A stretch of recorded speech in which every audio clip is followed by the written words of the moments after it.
Ici, j'ai commencé à fréquenter ici vers les années 98,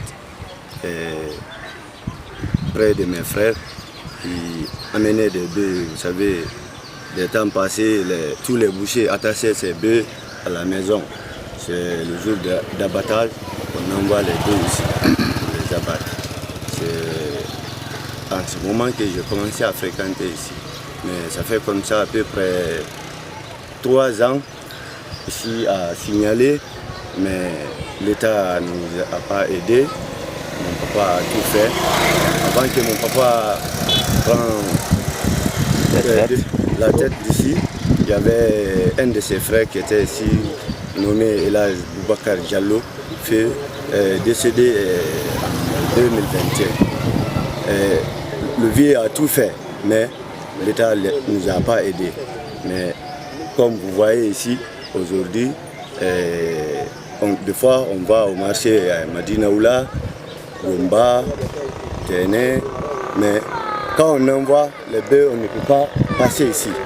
Ça fait à peu près 2 à 3 semaines. Quand on envoie les bœufs, c'est ici qu'on débarque. On les transporte à l'abattoir. Comme vous avez vu là-bas, on travaille difficilement. Quand on fait l'abattage, on prend des bœufs, sur la viande, à peu près de 70 kg ou 80 kg. On le transporter à peu près de 60 mètres. L'État n'a qu'à nous aider à souffrir. On est obligé d'augmenter parce que si les véhicules qui transportent la viande rentrent dans l'abattoir, c'est 20 000 francs. Mais comme vous voyez à l'air là, on paie 30 à 40 000. Nous faisons le travail dans des conditions difficiles. Nous faisons l'abattage sur les rochers, à l'air libre. Et les anciens hangars sont inondés d'eau, où le travail ne peut plus être effectué. Compte tenu de ces difficultés-là, nous avons choisi un lieu sur des rochers, faire du ciment et travailler en attendant l'aide du gouvernement. Nous travaillons dans des conditions difficiles. Nous n'avons pas de hangar où s'abriter. Sous le soleil, sous la pluie, nous sommes sans abri. Nous faisons le travail à l'air libre. Nous demandons à l'État de nous venir en aide. Il y a un manque d'hygiène. Parce que quand l'abattage se fait, on fait le lavage de l'air. Mais pendant la nuit, des animaux peuvent passer. Parce que ce n'est pas clôturé. Certains animaux peuvent passer. Ici, vous avez vu les risques. Quand le travail est terminé, on fait le lavage. Mais c'est à l'air libre. Des animaux peuvent passer. Donc il y a tous les risques. Il y a l'inondation, il y a la pluie.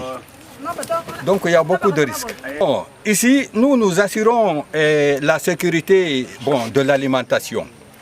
Parce que nous inspectons la viande, nous écartons les parties non consommables et nous livrons à la population les parties consommables. Nous faisons l'inspection de viande convenablement, nous transportons la viande, mais nous n'avons pas d'aire d'abattage. Nous écartons toutes les parties qui ne sont pas consommables. Nous faisons la saisie. Les parties consommables, nous les livrons à la population. Nous demandons à l'État de nous venir en aide. Parce que, surtout, n'oubliez pas que la viande, c'est un aliment qui est consommable par tout le monde.